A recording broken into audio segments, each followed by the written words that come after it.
아마 여러분들이 평온하게 일상생활을 하는 와중에 오늘 갑자기 누가 와서 가정비 사업을 시작합니다 라고 말씀을 드리고 동의서라는 연봉무효를 가진 양식에 의해서 동의서를 받으러 다녔던 것 같습니다.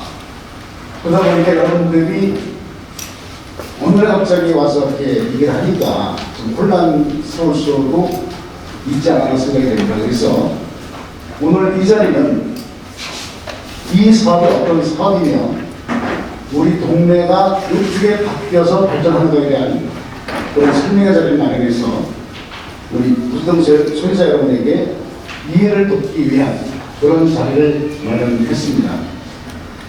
아무튼 오늘 바쁘신 와중에도 자리를 해주신 토지등 소유자 여러분에게 진심으로 감사를 드리겠습니다. 진행형께서는 이 컴퓨터에 좀 앉아서 진행을 해주시죠. 통상적으로 가로주택 정비 사업은 나와 있습니다만은 여기 한 개 구역으로 해서 개발을 하게 돼 있습니다. 개발을. 그래서 한 개 구역만 개발하게 되면 어떤 문제가 있냐면은 아울러 아파트가 되는 거겠죠. 그래서 저희 회사에서는 연적 개발을 통해서 사업을 단지화 전략으로 계획을 했습니다. 단지화함으로써 약 한 600세대가 건축이 되는 거죠. 그렇게 되면 어떤 이점이 있냐면 결과적으로 대한민국의 건설회사 대한민국 1위부터 20권에 있는 건설회사를 이 사업지에 참여를 시켜서 여러분이 늘 기대하는 그 프리미엄 효과도 기대하기 위해서 연적 개발로 추진한다는 점을 일단 말씀드리고 영상을 먼저 보도록 하겠습니다. 영상 끝난 다음에 오늘 회의를 시작하면서 내용도 소개해 드리겠습니다.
영상이 끝나면 박수 한번 치시면 고맙겠습니다. 네, 감사합니다. 앞으로 이 사업을 통해서 여러분들이 영상을 보시다시피 3개 구역에 6개 동이 건축이 되고요. 건축에 대한 것은 지하 2층부터 지상 17층으로 가설계 확정된 설계가 아닌 걸 여러분에게 알려드리면서 일단은 여러분 영상을 통해서 이해를 돕고자 보내드렸습니다. 다시 한번 감사를 드리고요. 오늘 사회를 맡게 된 주식회사 리치우드의 김경업이라고 합니다. 여러분 반갑습니다.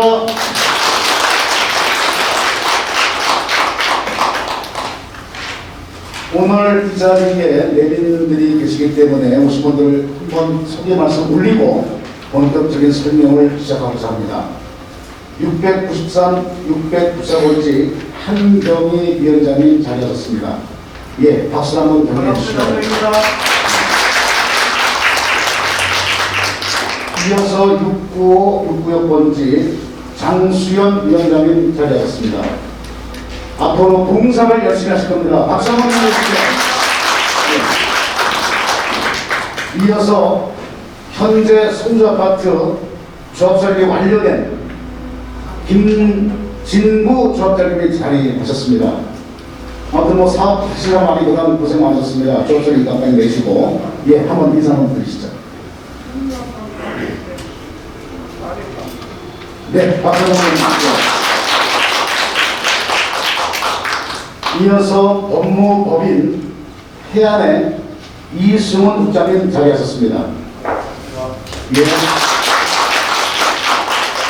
이어서 회계법인 배정환 회계사님 자리하셨습니다. 대표 회사님입니다. 네. 이어서 주식사 리치우드의 김정관 대표님 자리하셨습니다. 열심히 하겠습니다. 네, 감사합니다.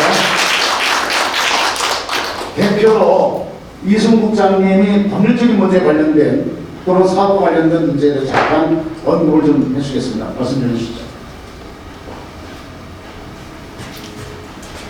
네, 안녕하세요. 네, 서울에 소재하는 법무법인 해안에 재개발을 재건축 투자하고 있는 이승훈 국장입니다.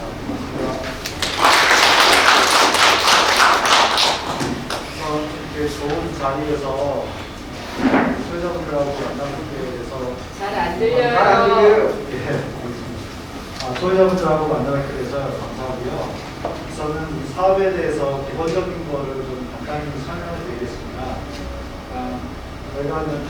저희는 보통 도시및 주거환경 정비법에 따라서 재개발과 재건축 사업을 일반적으로 많이 알고 계실 겁니다. 소유자분들께서. 본권 사업은 인지 및 소규모 정비에 관한 특별법이라고 해서 2018년도 1월 9일 날 별도의 도시 및 주거환경 정비법 기존의 가로주택 정비 사업이 그 법에 있었는데요. 이 법이 인지 및 소규모 정비에 관한 특별법으로 별도로 입법화되면서 기존의 정비 사업의 진행됨에 따라서 여러 가지 폐단을 감소화시키고 사업을 효율적으로 진행하기 위해서 법이 별도로 제정이 됐습니다. 그거에 따라서 인지 소규모 정비법에 따라서 하나의 사업이 가로주택 정비 사업을 진행하는 것입니다. 그러면 이 사업에 대해서 장점이 있는데 기본적으로 제가 먼저 장점이나 이런 단점을 말씀드리기 앞서 보통 이 사업을 하는 데 있어서 가로주택 정비 사업은 잘못 인식되는 부분이 뭐냐면 소유자분들이 이 사업을 하는 데 있어서 어느 업자들이 들어와가지고 개인 사업을 한다고 인식을 하고 있으세요. 근데 이 사업은 마찬가지로 법에서 보장된 절차에 따라서 진행하는 사업입니다.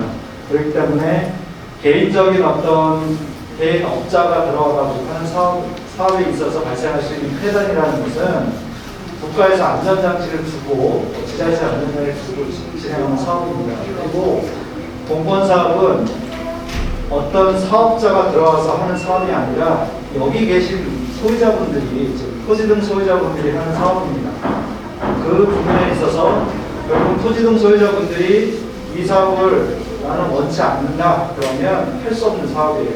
즉 한마디로 다시 말씀드리면 이 사업은 토지 등 소유자 사업이고 토지 등 소유자분들이 이끌어갔을 때 그거에 정당한 개발 이익을 각각 효율적으로 가져갈 수 있는, 즉 할당을 받아갈 수 있는 사업이라고 보시면 됩니다. 그래서 민간 업자가 들어가가지고 개인적으로 여기서 마찬가지로 주식회사 린치우드가 이 사업을 하는 주체는 아닙니다. 마찬가지로 여기 계신 분들은 다 소유자분들이 정당한 개발 이익에 참여할 수 있도록, 그리고 기존에 알지 못했을 이 정비 사업을 함으로 인해서 소유자분들한테 혜택이 될 수 있는 부분을 충분하게 할 수 있는 보조 역할을 하는 분들이라고 보시면 됩니다. 저희 역시도 마찬가지로 그런 인원이라고 생각하면 될 것이고요. 그래서 첫 번째 말씀드리고 싶은 것은 이 사업은 어떤 누구의 사업도 아니고 여기 계신 분들의 사업이고 법에서 보장된 안전장치에 의해서 진행되는 사업이다. 그거를 생각하시면 좋을 것 같습니다. 그리고 앞으로 진행되다 보면 여러 어떤 또 업체들이 와가지고 소유자분들의 어떤 그 사실과 다른 거를 토대로 해가지고 기망을 할 수도 있습니다. 그렇지만 그런 분들은 사실 이 사업에서 본인들의 어떤 이득을 위해서 하는 일이라고 생각하시고 결국에 이 사업은 여기 계신 분들이 하는 사업입니다. 그러니까 그런 거를 먼저 생각하셨으면 좋을 것 같고요. 저희가 여러 사업장을 하다 보니까 그런 결과물이 노출되기 때문에 이런 말씀을 초기에 말씀드리는 것이고요. 그리고 간단하게 저는 이 가로주택 정비 사업에 대해서 법률적인 부분을 간단히 말씀드리면, 기존의 도시민 중앙역 정비법에 따라서 재개발 재건축을 진행하는 사업 같은 경우는 보통 서울 같은 경우는 평균 10년에서 12년 정도 걸렸습니다. 그리고 그 다음에 지방 같은 수도권 같은 경우는 평균 8년에서 10년 정도 걸렸습니다. 근데 그 이유가 뭐냐면 우리가 집을 짓더라도 땅이 있어야 되지 않습니까? 그렇죠? 땅이 있어야 되고 그 다음에 그걸 하는 주체가 있어야 되지 않습니까? 그런 주체가 있어야 되고 그거에 대한 사업 완전 허가를 받아야 되고 그 다음에 착공을 하고 이런 어떤 일련의 절차들이 있습니다. 정비사업도 마찬가지예요. 재개발 같은 거를 예를 들면 구역을 먼저 지정을 해야 됩니다. 그렇죠? 그걸 정비계획이라고 합니다. 정비계획이 정비구역을 지정한다고 합니다. 그게 보통 서울 같은 경우는 한 4년 정도 걸립니다. 4년 정도 걸리는데 그리고 정비계획이 수립이 되면 계획이 진행되기 추진위원회라고 한번 들어보셨죠? 추진위원회. 추진위원회를 설립하고 그 다음에 조합을 결성하게 되어 있습니다. 조합을 결성하게 되는데 일반적인 정비사업은 조합을 결성하는 데까지 한 5년 정도 걸립니다. 많게는 10년까지도 걸리고요. 그리고 나서 사업시행 계획을 수립하고 관리처분을 수립하고 청산전차를 진행하게 되어 있습니다. 그래서 이런 일련의 절차가 보통 10년에서 10년 정도 걸리는데 가로주택 정비사업은 절차를 간소화해서 불필요한 절차로 인해서 사업이 딜레이되고 그로 인한 재산권 행사를 제대로 하지 못하는 것을 올바르게 재산권 행사할 수 있도록 법에서 별도로 2018년 2월 9일 제정이 된 겁니다. 그렇게 되면 절차가 간소화되는 부분에 어떤 부분이 있냐면 정비계획이나 정비구역을 지정할 필요가 없고 개인이 관계가 필요 없이 소유자의 동의 편의를 확보하면 조합이 설립이 되죠. 그래서 결국은 이 사업은 절차를 간소화했지만 결국은 소유자들의 80%를 확보하지 못하면 이 사업은 갈 수가 없어요. 갈 수가 없고 그리고 그런 부분에 대해서 이 사업이 갈 수가 없으면 결국은 잘 생각하셔야 될 부분이 뭐냐면 이 사업이 갔을 때 이익과 이 사업이 가지 않았을 때 이대로 샀을 때 이익을 생각해 보시면 됩니다. 그래서 그리고 본권 토지는 아까 인권 사업은 제가 아까 서두에 말씀드렸지만 어느 누구의 사업이 아니라 여기 계신 분들의 사업이기 때문에 그런 거를 먼저 사전에 충분하게 숙지하시고 이 사업에 찬반을 결정하시면 될 거로 보이고요. 외부의 어떤 올바르지 못한 업자들을 통해서 여기 계신 분들의 어떤 권리 행사가 제한되지 않기를 저는 앞으로 좀 바라고요. 앞으로 저는 이 설명을 통해서 충분하게 궁금점이나 그런 부분에 대해서는 저뿐만 아니라 여기 계신 사회자분께서 충분하게 설명을 드릴 것입니다. 그리고 앞으로 이 사업을 하는 데 있어서 여러 가지 어떤 절차적인 측면이 있는데 결국은 소유자의 의사결정에서 이 사업이 진행된다는 것을 명심하시고 그럴 때마다 권리 행사를 올바르게 하기 위해서는 여기 계신 분들이 올바르게 아셔야 됩니다. 올바르게 알고 대응을 하셔야만 내 재산이지 않습니까? 그렇죠? 내 재산이기 때문에 남한테 맡기시지 마시고 궁금한 사항이 있으시면 이 사업을 진행하는 협력업체들한테 충분하게 본인의 의사를 표시하셔가지고 궁금증을 해소하시면서 이 사업을 진행하시면 결국은 피해가 최소화되고 이 사업을 진행함에 따라서 발생할 수 있는 이득을 여기 계신 소유자분들께서 충분히 누릴 수 있을 거라고 생각합니다. 사업의 어떤 구체적인 어떤 사업에 대한 법률적인 부분은 후에 진행할 때마다 저희가 각각의 소유자분들한테 상세하게 좀 설명해 드리는 걸 하고요. 다음에 그 설명을 사회자분께 넘기겠습니다. 마치겠습니다.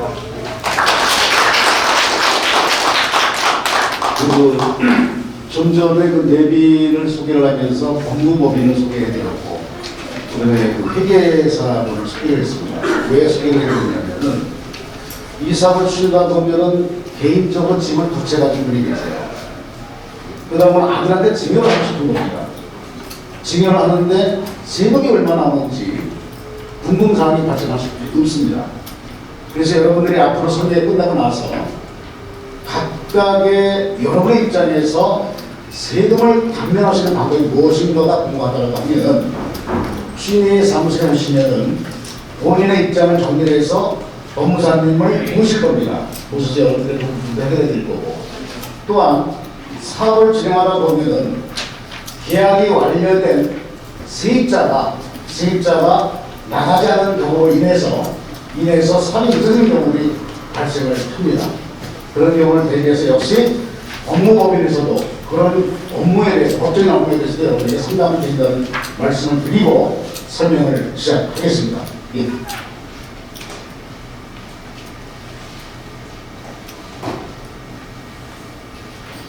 현재 당시는 4개의 구역으로 통합 진행 예정입니다. 현재는 3개의 구역이 확정이 됐습니다. 확정이라고 하는 말씀은 뭐냐면은 각각 구역의 대표를 필두해서 그분에게 추천서를 보내봤습니다. 이분이 대표에서 잡히는가의 여부는 여러분들의 소유권자분들의 추천을 통해서, 여러 사람들의 추천을 통해서 업무를 진행하는 이런 분을 추천을 해서 시로부터 연번 부여를 받았습니다. 그러니까 개인이 이 소리를 만든 것이 아니고 시로부터 연번 부여를 받아서 연번 부여받은 소리로 바로 여러분에게 공의서를 받는 업무를 진행하는 것입니다. 현재는 640대라고 해서 연번이 끝나서 공의를 진행하는 입장이고요. 이어서 한 분야가 추가로 연번 신청을 들어갔습니다. 바로부터 연접해가지고 4개 구역이 되는 거죠. 그럼 우리 구역이 약 841세대, 이게 대단지의 아파트가 들어선다라고 이해를 하시면 좋을 것 같습니다. 다음.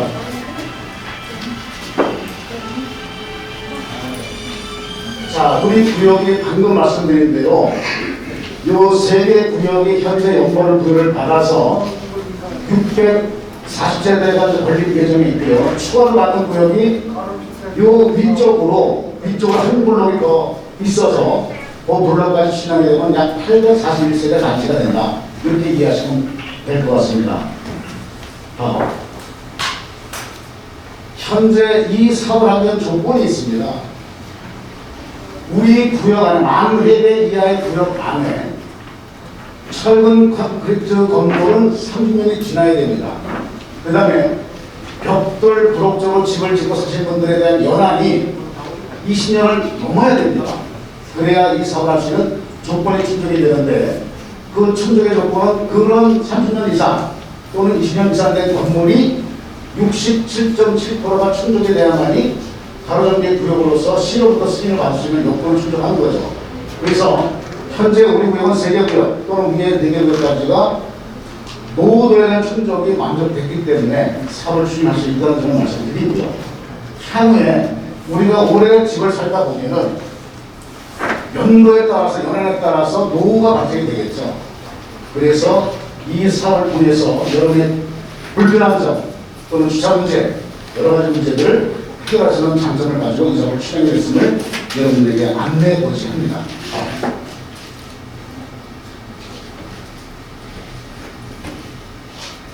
자, 이 문제는 이제 경주에서 매스컴을 통해서 지진이 많이 발생이 되다 보니까 늘 자기 집에서 생활 터전을 잡던 모든 많은 분들이 과거 지진으로 인해서 집이 무너지고 금이 가고, 그런데 지진 발생된 지 7년 만에 비로소 터전을 마련해서 입주를 했습니다.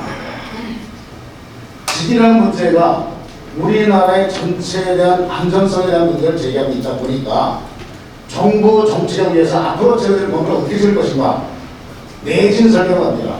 즉 건물을 지어서 지진이 발생하더라도 건물이 무너지지 않는 이것이 복잡화가 됐습니다.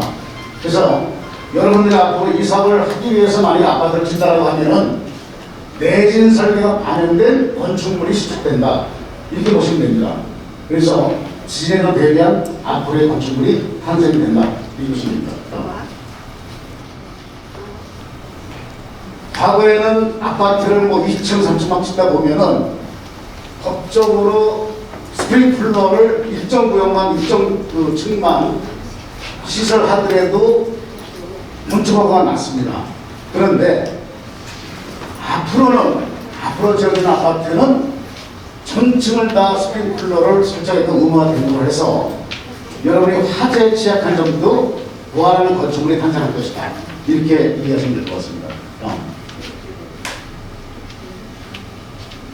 과거에 지은 아파트요, 창문에 대한 틈새, 그 다음에 창문에 대한 두께, 그 다음에 층과 층 사이의 두께, 여러 가지 문제를 해서 냉방과 단열이 안 되는 단점들이 많았습니다. 요즘에는 아파트들도 많이 진화하고 있다. 여러분 아시죠? 로봇가 사람을 대신하고 기계가 사람을 대신하고 이렇게 모든 것이 진화되다 보니까 아파트도 많이 진화가 됐습니다. 진화가 많이 돼서 이 과거에는 단열재 두께라고 해서 약 50mm 정도 두께로 해서 층과 층 사이 두께가 얇았습니다. 그러다 보니까 과거에 지은 아파트 어떻습니까? 층간소음, 가장 우리가 살면서 본인이 분양받은 아파트의 공간에 살면서 층의 소음으로 인한 불편함은 이루 말로 못한다는 거죠. 자, 여러분 생각해 보십시오. 내 집에, 내 거실에, 내 방에 갈 때 뒤꿈치를 들고 간다는 거예요. 소음 때문에. 그래서 이것이 문제가 되다 보니까 법적으로 단열재 두께를 3배 이상 늘렸습니다. 190mm로. 이 안에는 층간 소음을 없애기 위한 자재들이 배열이 다 된다는 겁니다. 배열이 다 돼서 여러분이 정말 의도적으로 뛰지 않는 한 층간 소음을 해결하는 그런 건물이 지어진다고 이해하시면 될 것 같습니다. 다음.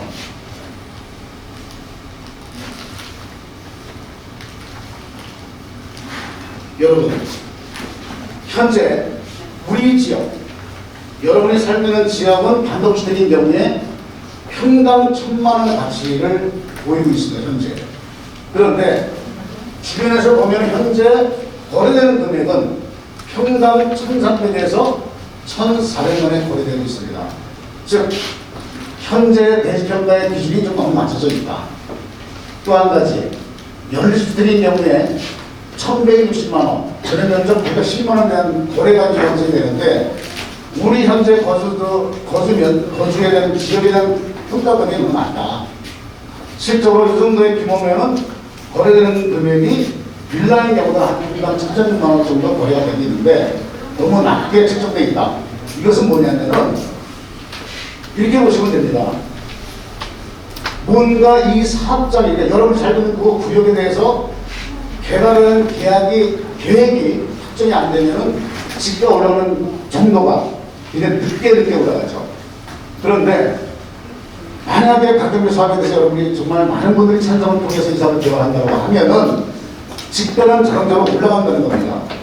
주변 시세와 업계를 나란히 할 수 있는 집가 상승률이 효과를 본다.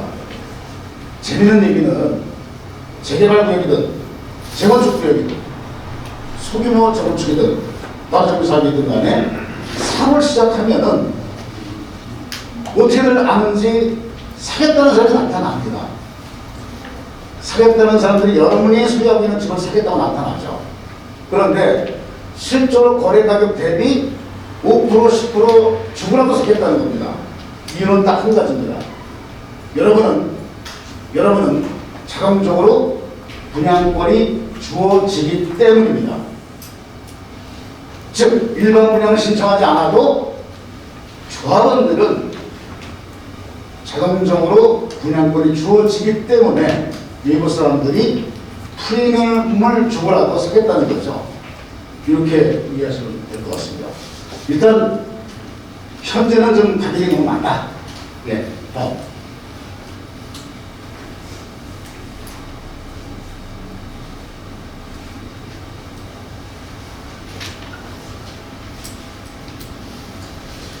그렇죠.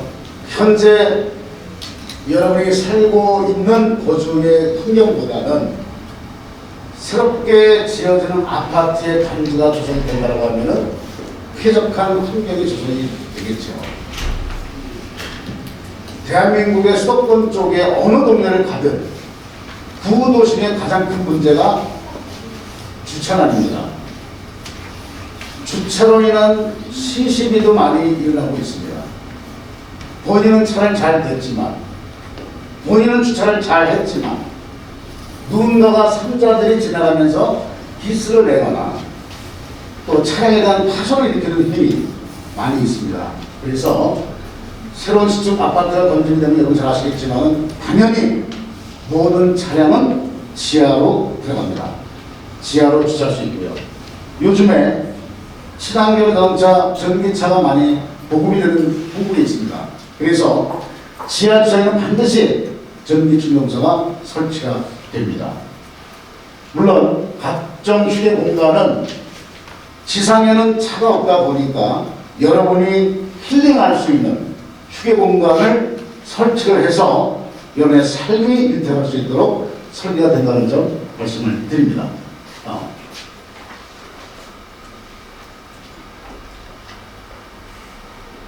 여러분, 처음에 저희가 이 지역에 와서 이 사업을 하겠다고 계획할 때 제일 먼저 검토하는 것이 사업성입니다.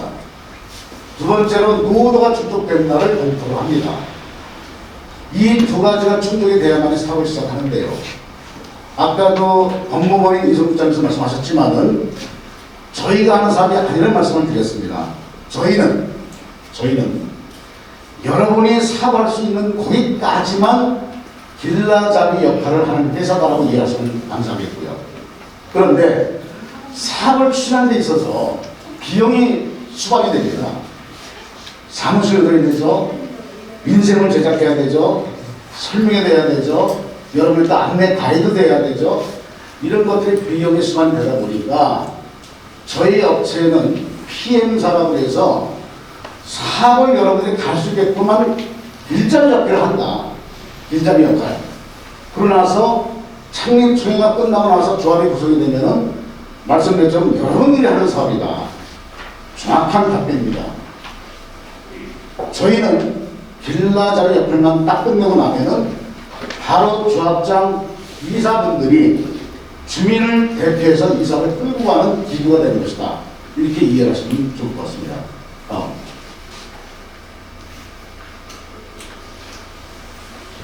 아까도 설명이 아마 얘기 된 것 같은데요. 재개발 재건축 지겹습니다. 연세가 드신 분들은 재개발 시작한다고 하면 야 내가 살아서 면에 입주할 수 있겠어? 내 생전에 그 아파트에 살 수 있겠어? 너무 오래 걸립니다. 너무. 자, 가주택정비사업 정확하게 여러분이 만약 동의서 진구를 시작해서 2달 또는 3달 안에 80%를 동의를 채워준다고 하면은 행정의 업무는 2년이면 끝납니다. 2년. 즉 금년에 만약에 여러분이 80% 동의를 다 하셨어요.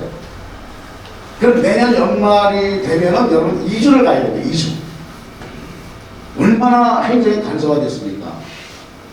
이 정보 정책에 의해서 지역에 있는 가족들 정비 사업을 시행 안 하고 3년 전에 권장 사업으로 주장한, 권장 사업으로 하는 이런 사업이 시작이 된 겁니다. 자, 여러분이 2년 행정 업무만 2년 이후에 여러분 이주를 가게 되면은 발대 정비 사업에 대한 건축 기간이 통상 3년을 얘기하는데 여기는 지하 2층에서 지상 17층으로 설계가 됐는데 이렇게만 시공한다라고 하면은 3년 이내에 완공이 되는 거예요.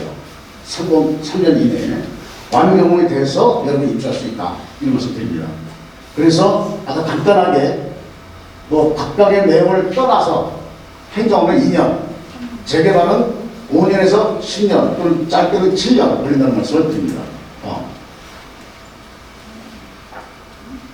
예, 역시 같은 내용이기 때문에 넘어가겠습니다.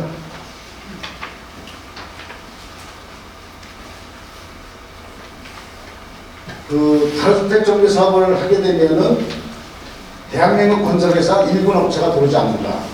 맞습니다. 나홀로 아파트라고 얘기를 하죠. 나홀로 아파트. 나홀로 아파트 200세대 이하를 설계를 하고 시공하다 보니까 1군 회사들이 공사비가 비싸다 보니까 만들어 놓은 거예요. 한 현장에서 160짜리 80세대를 짓기 위해서 1군 회사가 올 수 없는 게 비용이 많이 수반합니다. 반면에 이익이 적다는 거죠. 그래서 통상적으로 나홀로 아파트가 건립될 경우에는 50위권 이후의 업체들이 참여를 해서 시공을 합니다. 저희가 고민하는 거죠. 저희 PM 회사들이 고민하는 부분. 자, 그렇다고 하면은 1군에 오게끔 하는 방법이 무엇인가를 고민해 봤을 때 아까도 말씀드린 대로 연전 개발을 통해서 한 시공사가 시공을 하게 되면 1군 업체 출근이 올 수 있다. 여기에 도달하는 결정을 가지고 연접 개발을 추진했다는 점을 말씀을 드립니다. 그렇게 되면 대한민국 1위부터 20대 업체에게 입찰 공고를 띄우고 그들이 참여할 수 있도록 개방을 하겠다는 말씀입니다. 여러분, 프리미엄 하는데 참 묘하게 그게 먹혀 들어갑니다.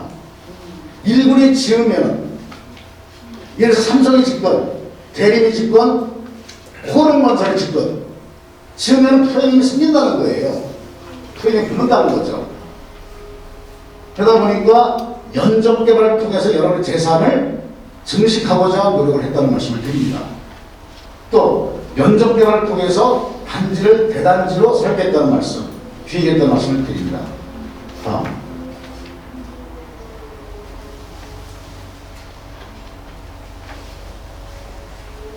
여기가 용적률이 250%입니다. 이해를 돕기 위해서 10,000평을 개발하게 되면은 용적률에 따라서 건축물은 25,000평의 건축물을 지을 수 있는 겁니다. 그걸 용적률이라고 얘기합니다. 그 다음에 1개 구역, 2개 구역, 3개 구역, 4개 구역을 연접 개발함으로 해서 이 사업에 참여하는 시공사들이 공사비를 낮출 수 있다는 겁니다. 이 장점을 말씀드립니다. 남양으로 배치하고 또 일반 분양에 대한 가치를 극대화함으로 해서 여러분이 수익을 낼 수 있는 조건을 축복시키는 것이 바로 단지, 대단지 개념으로 사업을 추진하는 목적이 있다는 말씀을 드립니다. 다음. 자, 여러분. 총 3개 구역을 연접 개발하게 되면 6개의 돈이 들어가는데요. 용적률을 찾아먹는 방법이 2가지가 있습니다. 옆으로 늘리는 방법. 즉, 아파트를 지금 현재는 2개 동인데 3개 동, 4개 동도 배치할 수가 있죠. 개찰이 되면은 휴게 공간이 줄어들기 때문에 2개 동만을 설계를 통해서 위로 올렸습니다. 위로 올려가지고 휴게 공간, 여러분들이 힐링하시는 공간을 많이 배치했다는 점을 말씀드리고요. 이 도면상에는 안 나타났습니다만은 또 한 개 구역이 연봉 구역 시장 들어가서 이주문 연봉이 구역가 됩니다. 그러면은 이 단지가 8개 동에 대한 단지 약 841세대의 대단지가 된다는 점을 다시 한번 말씀드립니다. 들어가시죠. 여러분이 현재 살고 있는 분들이 그 표를 보게 되면은 왜 사업성이 있는가에 대해서 설명드리겠습니다. 지금 695번지 1호는 소유권자가 여기 소유권자 나오네요. 투지점 소유자가 693번지 1호는 83세대. 그런데 건축세대는 163세대를 짓습니다. 그러면은 여러분들이 아파트 분양을 다 하고 나서 나머지가 일반 분양분인데 일반 분양분이 충분하다는 거예요. 그래서 사업성이 있다고 얘기를 하는 겁니다. 예. 여러분이 분양청을 다 하고 일반 분양은 분량이 충분하다. 또 한 가지 695번지는 현재 소유권자들이 97분입니다. 그런데 새로 지는 아파트는 157세대입니다. 일반 분양은 충분하다는 겁니다. 여러분은 조합원이기 때문에 분양가를 정해서 분양을 받지만은 일반 분양자들은, 일반 분양을 받는 사람들은 여러분이 분양받는 가격 대비 15% 이상 높은 가격으로 매각을 하는 거죠. 그래서 이익을 창출하는 설이다 이렇게 보시면 되고요. 또 699번째는 토지등 소유자가 52분인데 시축은 152세대를 짓습니다. 그래서 사업성이 좋다라고 말씀드렸기 때문에 바로 저희가 와서 여기는 개발을 해야 되겠다는 판단 하에 조사를 끝내고 사업을 시작하게 됐음을 알려드립니다. 넘깁시다.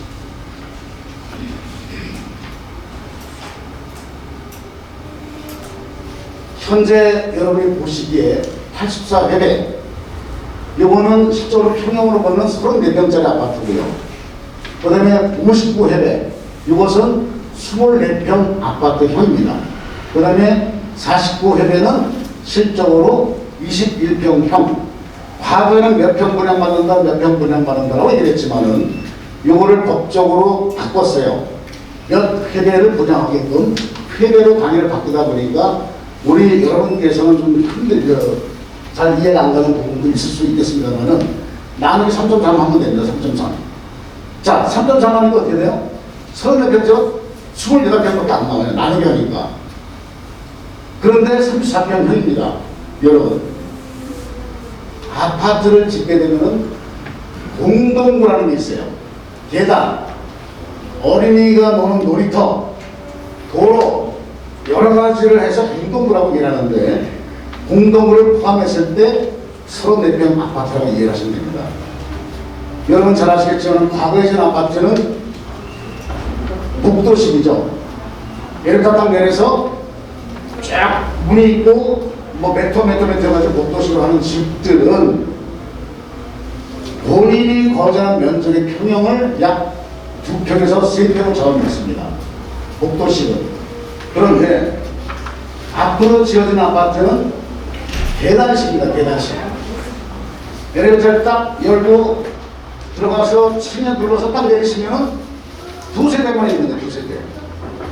그러다 보니까 34평이라 하더라도 약 2평에서 3평이 더 큰 면적이 여러분 공간으로 활용할 수 있다는 거죠. 또한 확장형이라고 해서 여러분들에게 새로 지은 아파트를 34평을 하더라도 36평 비덕평의 효과가 있다는 말씀드리고요. 24평짜리를 하더라도 확장을 함으로 해서 27평 정도의 공간을 활용할 수 있다는 점을 말씀드립니다. 또한 21평이라고 하는 것은 역시 24평의 효과를 나타낸다. 공간 면적이. 여러분, 통상적으로 이 평면은 그렇습니다만은 현재는 확정되지 않았습니다. 왜 이 말씀드리느냐? 새로 지은 아파트를 입주를 할 때 여러분들의 재산가액을 평가하게 되어 있거든요. 평가를 하고 신축 아파트의 가격이 형성이 되면은 형성된 아파트의 가격 대비 추가 분담금이 생길 수가 있습니다. 그랬을 때 제일 적은 아파트를 설계함으로 해서 여러분의 부담금을 최소화시키기 위한 전략으로서 설계했다는 말씀 드리고요. 또 한 가지, 현재는 가설계입니다만은 앞으로 조합설 인간하고 사업설 인간 전에 여러분에게 앙케이트 조사를 합니다. 여러분을 통해서. 여러분들은 몇 평을 희망하십니까? 희망평은 다 조사를 해요. 여러분들한테. 조사해서 여러분들이 부담이 최소화되는 아파트를 설계에 반영을 해서 확정을 하겠다는 말씀을 드립니다.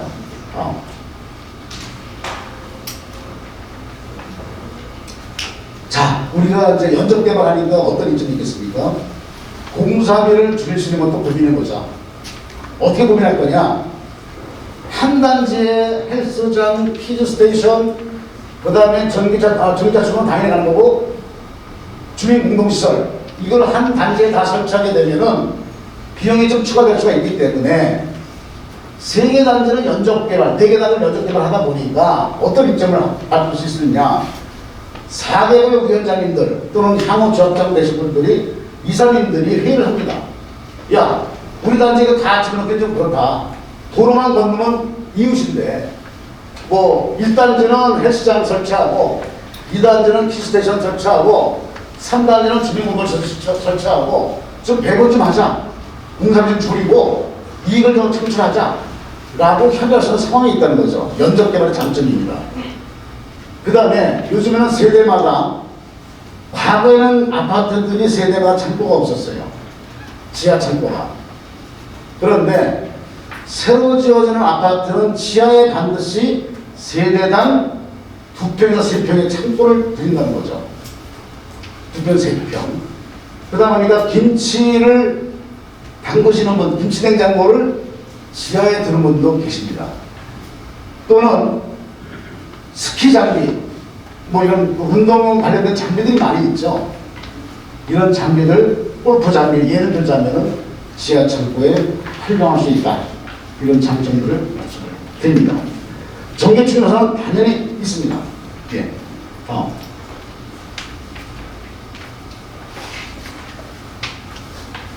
과거에는 우리가 이제 환기를 한다고 하죠. 환기를 할 때 가장 제일 좋은 방법은 앞유리문과 뒤에 문을 열게 되면 환기가 된다고 생각하시죠. 그런데 먼지가 요즘 같으면 먼지가 들어왔다가 먼지가 다시 빠져나오는 역할밖에 못합니다. 그래서 요즘 시스템이 얼마큼 진화되어 있냐면은 문을 다 닫아놓고 거실에서 보통만 누르면 돼요. 이렇게 진화를 했습니다. 자동 환기 시스템이라고 해가지고 닥트, 즉 관을 통해 가지고 문을 딱 닫아놓고도 공기 정화가 되는 시스템으로 요즘은 지어진다.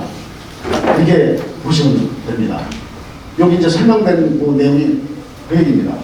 문을 열지 않아도 자동 환기되는 시스템으로 설계가 돼서 아파트가 지어진다. 이해하시면 되겠습니다.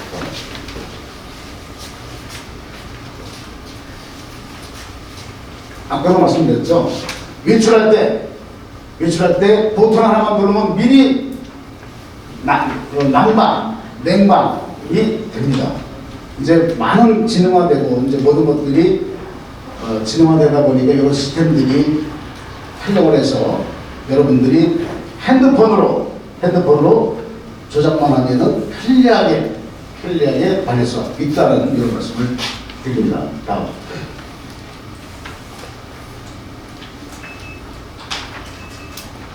제일 궁금한 내용이 나왔습니다. 여러분이 제일 궁금해하는 거. 자, 이 표를 보면서 여러분에게 제가 어떻게 설명을 해야 여러분이 이해를 충분히 할 수 있을까를 고민을 저는 합니다. 고민을 합니다. 여러분, 새로운 아파트를 짓기 위해서는 공사비가 들어가고, 공사비 전에 설계, 감리, 그 다음에 영향평가, 등기관련비, 회계감사비, 감정평가비, 즉 이거를 총 사업비라고 얘기하거든요. 이 사업비 중에 건설회사 공사비가 약 80%를 차지합니다. 나머지 20%는 감리, 설계 이런 비용들이 포함돼서 총 사업비라고 얘기합니다. 총 사업비에서 일반 분양을 하게 되면 분양 수익이 발생이 되죠. 일반 분양금을 사업에서 빼고 나면은 조합은 분담금이라고 얘기를 합니다. 분담금이 만약에 이렇게 발생이 됐다. 대다수의 조합원님들이 뭐라고 말씀하시냐면은 나는 1억 가진 거 없어. 난 1억이 없어. 라고 얘기합니다. 1억이 없다. 맞습니다. 늘 통장에 몇 억이 있으면 좋겠죠. 이 사업은 여러분이 입주할 때까지 단 1원도 필요하지 않습니다. 이사 갈 때도 이사 비용도 역시 무이자 이사비를 지원해드립니다. 언제 여러분이 필요하냐면은 입주할 때 입주금이 필요한 겁니다. 아파트가 완공될 때까지 입주 전까지는 여러분에게 단 1원도 부담을 드리지 않습니다. 단 여러분들이 사업을 통해서 내가 평가된 금액이 3억인데 건물이 3억인데 34평짜리 5억을 입주하려면 2억을 내는 건 당연한 거죠. 2억을 부담해서 입주하는 거죠. 그럼 입주 또한 마찬가지예요. 내가 부담되더라도 그 돈을 주고 입주하겠다고 하면은 대한민국 건설회사가 참여하는 업체로 하여금 최저의 금리로 대출을 여러 개 해드립니다. 장기적으로. 그래서 여러분들이 입주할 수가 있죠. 다시 한번 설명드리겠습니다. 총 사업비에서 일반 분양하는 거에 대한 수익을 뺀 나머지가 조금 붙는 겁니다. 다시 한번 정확히 말씀드리겠습니다. 여러분, 우리 현재 이 사업구역에는 일반 분양이 정말 넉넉하다는 말씀 드릴게요. 여러분에게 총회 책자를 통해서 1,800만 원대 조합원 분양을 한다고 말씀드렸고, 일반 분양은 약 2천만 원대에 분양한다고 얘기를 했습니다. 그런데 현재 주변의 그 아파트 분양 시세를 보면은 2천만 원대가 넘고 있어요. 그런데 사업을 기획하는 사람들은 일반 분양 금액을 최소한 맥시멈으로 보고 계획을 하는 게 맞습니다. 만약에 내년 이후에 2년 후에 일반 분양을 했는데 주변 시세가 평당 2,300을 홍보한다. 2천만 원을 잡았지만은 2,300만 원에 분양을 할 수도 있는 건데 2년 후에 그러면 여러분의 부담이 줄어들겠죠. 이 사업은 그 상황에 맞는 현실 분양가를 통해서 여러분의 이익을 극대화시키는 사업이다. 그 다음에 여러분들의 분양가 대비 일반 분양가는 반드시 15% 이상을 넘게 분양을 함으로써 조합원의 재산을 보호하는 데 목적이 있다. 이렇게 보시면 될 것 같습니다.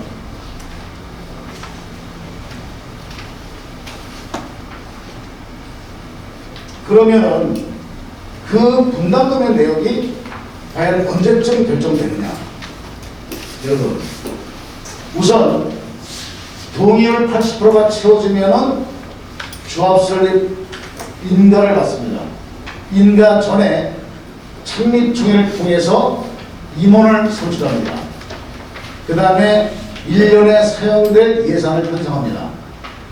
그런 과정을 거쳐서 다음 단계로 사업수행 인가를 가야 되는데, 사업수행 인가라고 하는 것은 좀 전에 여러분에게 설계도를 보여드렸지만은 그것은 아까 말씀드린 대로 가설계다. 우리 지역은 여기 아파트를 건립하겠다는 계획을 세운 거고요. 사업수행 인가 전에 여러분들이 희망한 평형을 다 조사를 해서 최종 설계를 완료합니다. 설계를 완료하고 그 다음에 조합설립 인가가 끝나게 되면 바로 건설회사를 여러분이 총회에서 투표로 선출합니다. 선정합니다. 그런 사업설립 인가 전에 그런 과정을 거쳐서 여러분들에게 감정평가를 하게 돼 있죠. 여러분이 현재 보조하고 있는 면적, 토지, 감정을 통해서 여러분의 감정가액이 정해지는 겁니다. 그러고 나서 조합 분양가 대비 일반 분양을 다 계산해 보니까 여러분이 이렇게 보장이 된다는 것은 사업시장 인가 시점에 여러분에게 다 개별적으로 안내 고지한다는 말씀 드리겠습니다. 다음.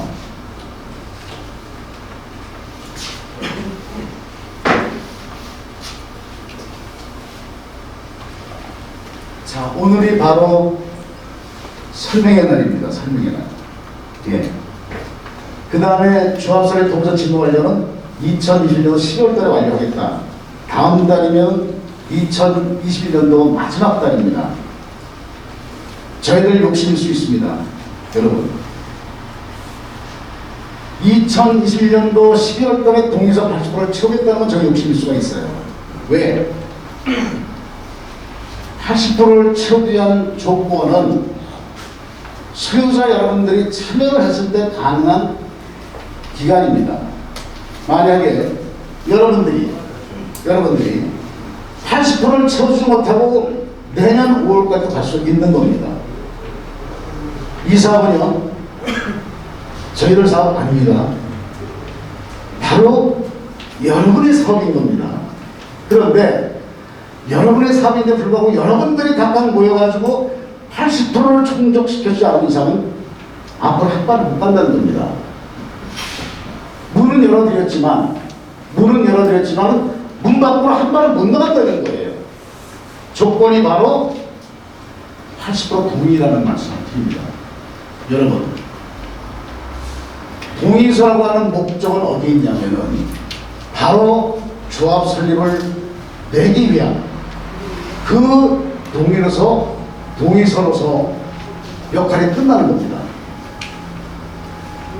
과거에는 인감을 붙이다 보니까 당신은 내 집 뺏어간 거 아니야?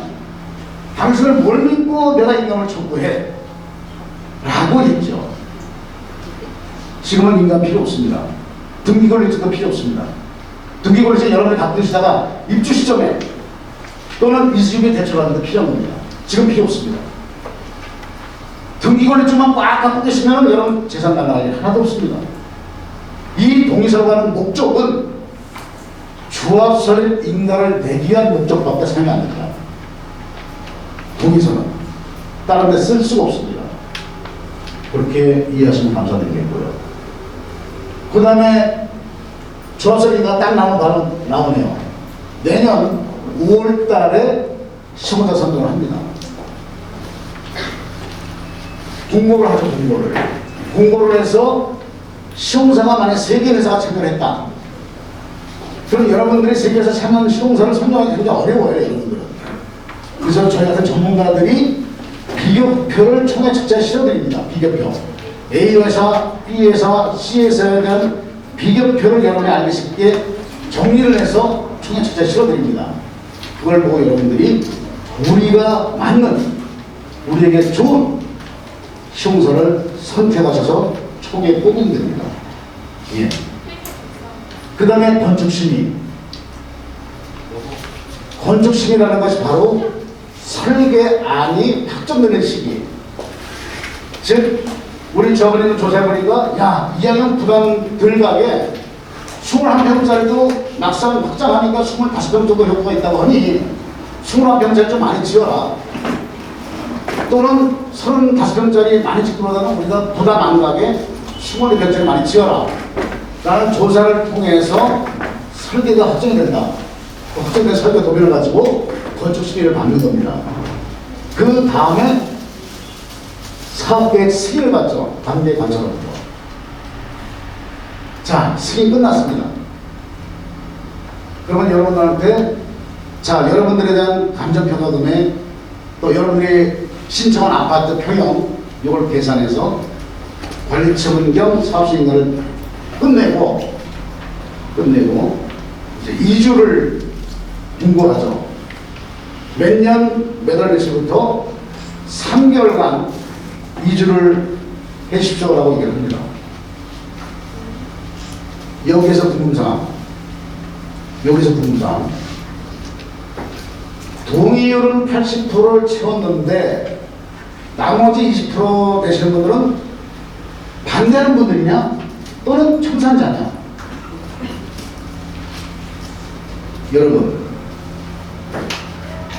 조합 설립 인가를 내기 위한 80% 동의를 갖고 20%가 동의하지 않았다 하더라도 이 사업에 대한 토등 소유자는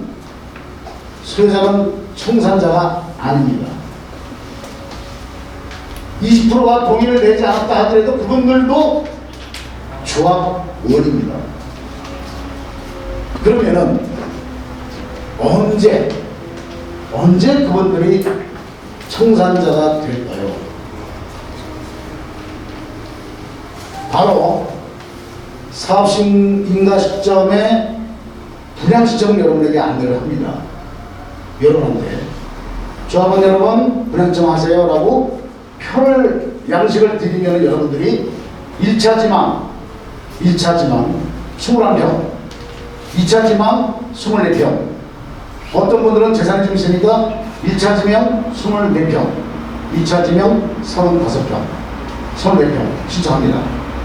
이유는 조합원님들이 80명인데 21평짜리는 40세대만 설계했고 25평짜리는 20세대만 설계했고 34평짜리는 뭐 80세대를 설계했다 했을 때 여러분들이 평형에 대한 신청을 했으나 21평짜리는 많이 신청하니까 안 되는 거예요. 세워진 아파트가 부족하죠. 그래서 1지망, 2지망으로 신청합니다. 그러면은 재산 순위에 따라서 감정평가 재산 순위에 따라서 먼저 21평 입주하실 분들, 그 다음에 24평 입주하실 분들 정하는 겁니다.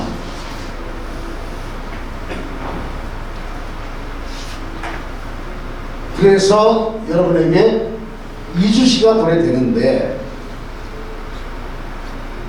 분양 신청을 완료하지 않은 시점부터 분양 신청을 하지 않았다고 하면 그때 뭐가 분류되냐면은 청산자로 분류가 됩니다. 청산자분들이 만약에 있다라고 하면은 그분들은 이 사업을 통해서 받는 이익금을 포기하는 거예요. 개발 이익금을 포기하고 청산 대상자로 분류가 됩니다. 거래 가격에 대한 평가를 통해서 평가된 금액을 매도 청구 소송에 의한 공탁을 완료하고 그분들 재산 소유권들을 조합으로 이관하는 업무를 진행합니다. 소송을 통해서. 우리가 만약에 각 구입별로 일반 분양이 80개였었는데 청산자분들 20분이 동의를 안 하니까 16개가 추가되는, 일반 분양 추가되는 거예요. 추가되니까 어떤 일이 있느냐? 동의하신 분들이 청산자들의 아파트마저 일반 분양을 전환시킴으로 해서 이익이 더 생깁니다. 사실은 이익이 더 생겨서 동의한 분들이 배분하는 사업. 그래서 저는 이 사업을 통해서 가능한 한 한 번도 나고자 없이 참여하기를 당부드립니다. 솔직히 말씀을 드리고 싶습니다. 다음.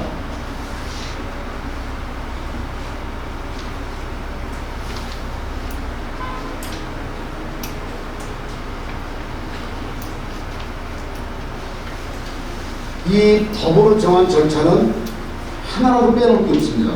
뺄 수가 없습니다. 취인이 구성해서 요 가운데 기간에 동의서를 80%만 만약에 채워줬다 여러분들이 두 달 안에 동의서를 다 내주셨다 라고 하면은 조합설립인가 시공사 설정, 건축심의, 조합원 분양 신청, 거래처분 계획 수립하고 이제 사업수익 인가와 같이 갑니다. 2주 철거 착공 입주까지. 조합 설립 인가 전에 여러분들이 동의서 80%를 진고를 완료해 준다고 하면은 다음 일정은 법에 정한 대로 기간 안에 다 완료가 된다는 거죠. 기간 안에. 그런데 동의서를 받으러 가면은 주식회사 리츠를 믿을 수가 없다. 뭐 하는 회사야? 그 회사는 저희를 믿을 이유 하나도 없습니다. 저희 회사는 이 사업을 추진하기 위해서,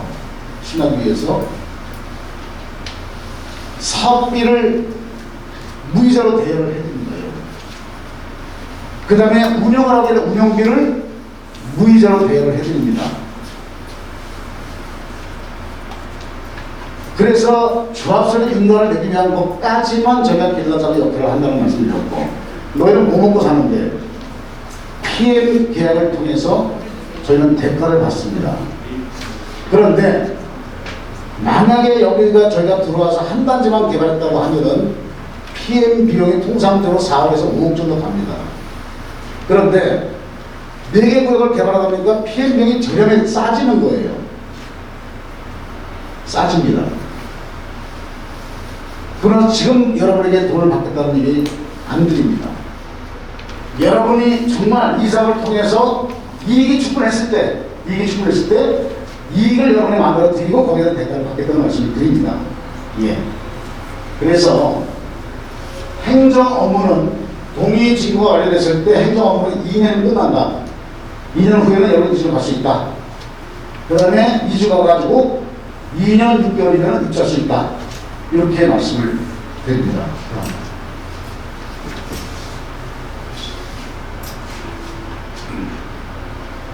자, 여기에 이제 보면은 그 소유자 여러분의 그 반영을 해서 설계를 확정한다고 말씀드렸고요. 분담금 확정 시기는 발행처는 사업시 인가하고 발전 시점에 확정되는 말씀. 즉, 지금 여러분이 아무리 물어보셔도 답변을 못 드리는 거예요. 사업시 인가하고 발전 시점에 갔을 때 여러분의 분담금이 확정된다. 라고 이해를 좀 해주시고요. 궁금하시대로. 그 다음에 1가구 2주택 대출. 현재 불가합니다. 이주택자 건드는. 그런데 단독주택을 본인이 갖고 있는 게 만약 단독주택 갖고 계신 분들이 한 40평대 토지가 건축물이 한 30짜리 그 건물을 갖고 계신 분들은 아파트를 두 채에 해당했을 때 두 채를 받을 수가 있는데 평가 금액을 통해서 두 채의 분양가와 같을 경우 또는 면적을 대비했을 때 분양권을 두 개 얻으신 조건이 충족됐을 때 아파트 두 채를 분양받습니다. 그럼 그런 분들도 1가구 2주택이냐? 그렇지 않습니다. 두 채를 신청하지만은 아직 수익은 확정되지 않았기 때문에 그분들은 대출 규제에 포함되지 않는다는 말씀드리고요. 그런데 여기에 현재 거절 면적이고 또 다른 데 만약에 집이 있다고 하면 2가구 2주택입니다. 그분들은 대출에 어림이 있다. 규제라는 것 때문에. 그런데 그럼 그분들이 이사할 때는 어떨 거냐? 당신들이 추진하고자 하는 이 사업 때문에, 당신들이 기다려야 했다는 이 사업 때문에 내가 그걸 좀 팔아야 되느냐? 팔지 않아서 됩니다. 바로 아까 소개해드린 그 회계사님 또는 법무부에 계신 분들을 통해서 전화번호를 여러분에게 안내 보진하겠습니다. 근데 물어서 하는 방법이 있고요. 또 한 가지는 요즘에 LTV라고 해서 그 개인주택 소유에 대한 평가를 가지고 이주비 40%를 줍니다. 40%. 정부 전체에서 규제가 돼 있죠. 그런데 40% 받은 거는 세제도 못 내고 있는 거예요. 세제도 내보낼 수가 없는 거예요. 단독 대주 갖고 계신 분들은. 그럼 어떻게 하느냐? 세입자 전세를 내주고 나도 이사 가야 되는데 이사를 못 간다 이 얘기입니다. 어떻게 합니까? 바로 조합설립인가 나고 나서 시공사 선정할 때 그런 조건을 첨부합니다. 선정된 시공사한테 저희가 조합이 돈을 빌립니다. 집단 대출을 통해서 현선회사가 보증을 쓰고 대한민국 국제회사가 보증을 쓰고 자금을 유입합니다. 조합으로. 그래서 이사 못 가는 조합원들에 대한 입장을 고려한 금액들을 추가 확보해서 재원을 마련해서 여러분에게 추가 대출을 해준다 라고 이야기를 드렸습니다.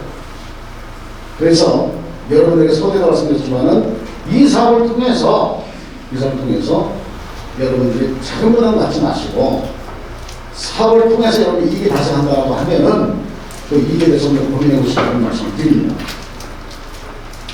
여기에 보면은 이제 상가를 짓죠.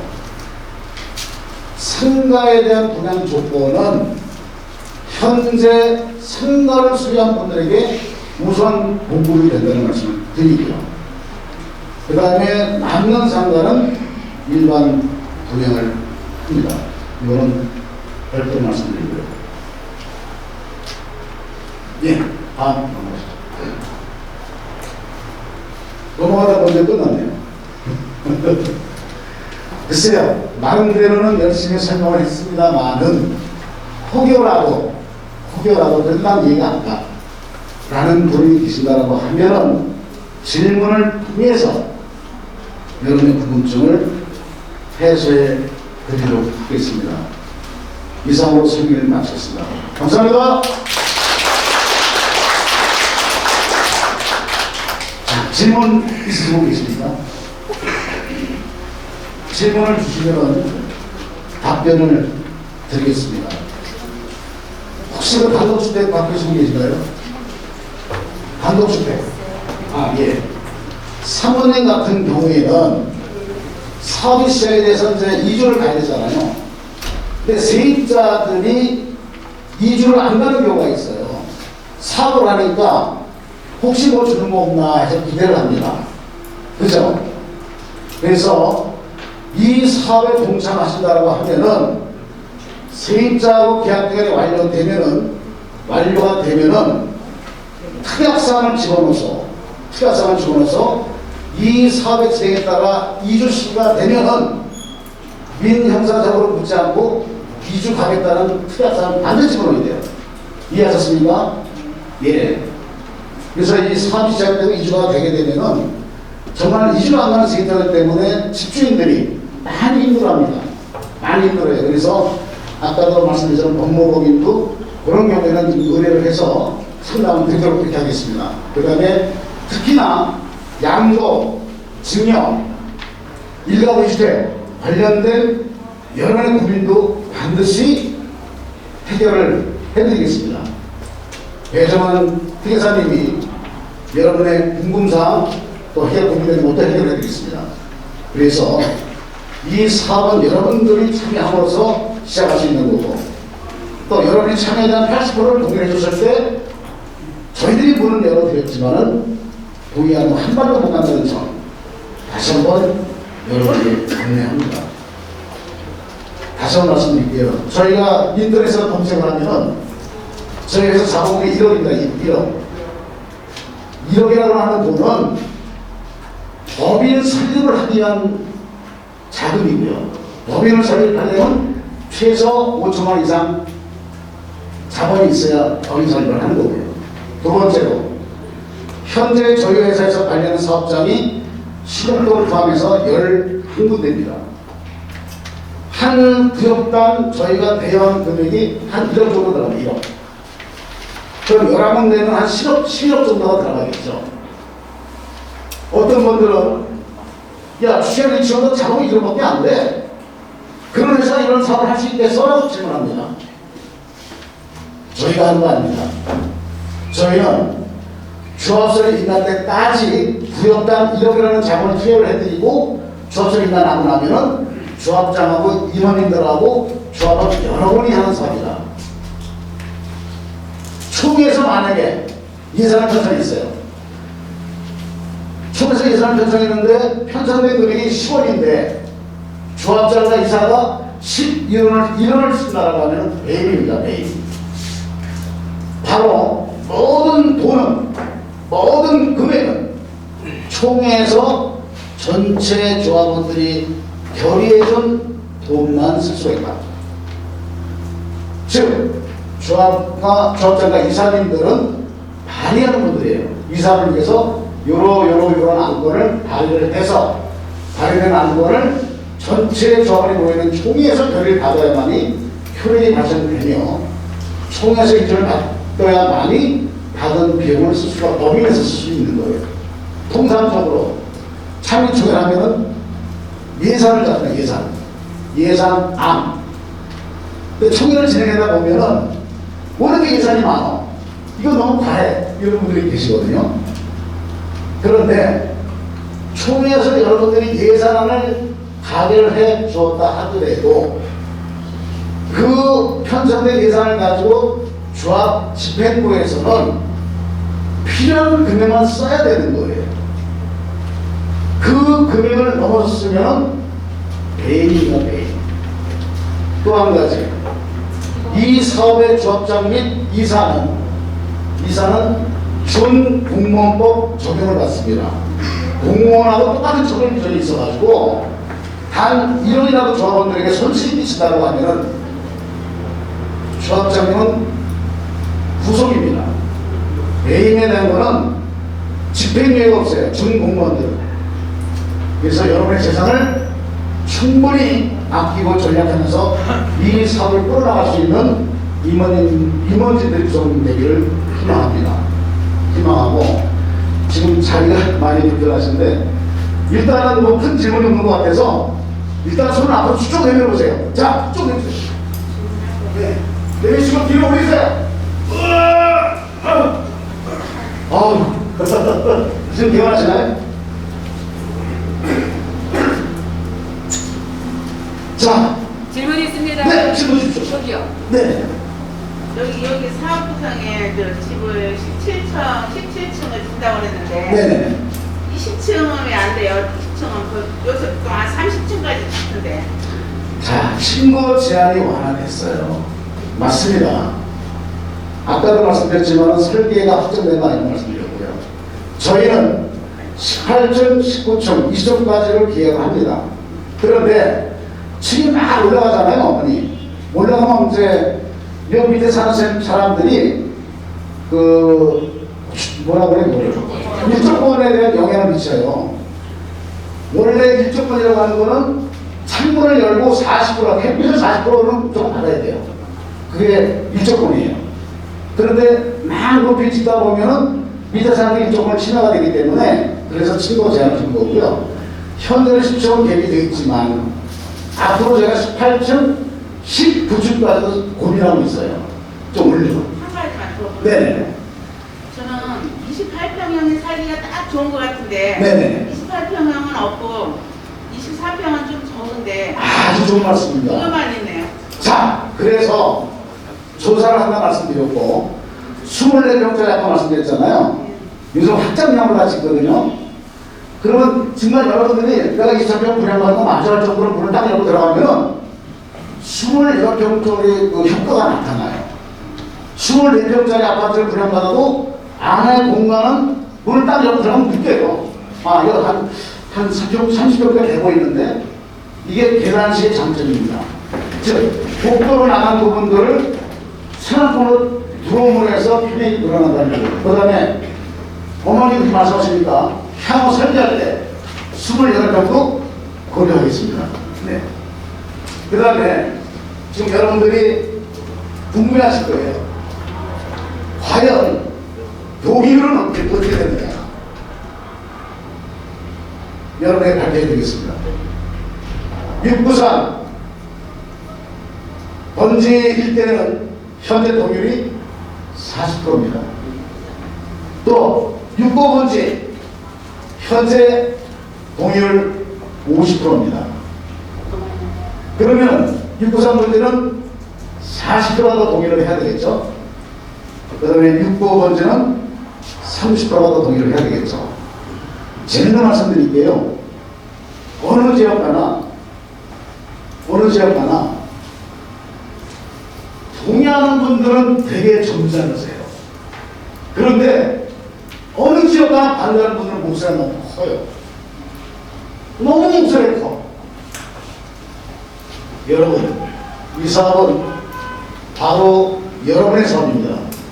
여러분이 이웃이 오늘 이 자리에 참석을 안 했다고 하면 그 이웃분도 함께 가자고 여러분 설명드리고요. 여러분이 설명이 부족하면은 그분들은 추진위원회에다 보시고 오면은 저희도 추가 설명을 반드시 해드리겠습니다. 그 다음에 이주민은 조정이 됐다는 연락이 와서 다시 한번 발표합니다.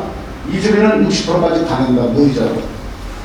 이주민은 60% 가능합니다. 그런데도 부족한 사람들은 나중에 조합에 설 일이 되면은 조합에 오셔서 부족한 걸 상당한 분야에서 해결해 줄 수 있는 그런 것을 장려해 드리겠습니다. 또 설계는 확정된 거 아니고요. 여러분의 뜻에 따라서 변경 가능하다는 말씀드리고, 여러분이 주인입니다. 이제는 접수가 나면은 저희들이 하는 게 아니고 바로 여러분들이 사업한다는 거, 또 여러분의 뜻에 따라서 모든 걸 다 반영한다는 것을 말씀 다시 드립니다. 다음 질문 없습니까? 예, 그러고요. 오늘 놀아드린 거는 라면 뭐예요, 이게? 라면 포트입니다. 라면 보트. 참, 이게 바쁘만 보트인가 줄 알았더니 이거 라면 보트인가 봐요. 그래서 아무튼 이 라면 보트를 한번 가서 오늘 간식으로 맛있는 라면 잡수고요. 참고로 참깨라면이 좋습니다. 맛있더라고요. 대단히 감사합니다, 여러분. 질문 없는 관계에서 다시 한번 투표를 여러분들이 부자가 되는 그날까지 저희 열심히 하겠습니다. 약속드리겠습니다. 네. 감사합니다. 감사합니다.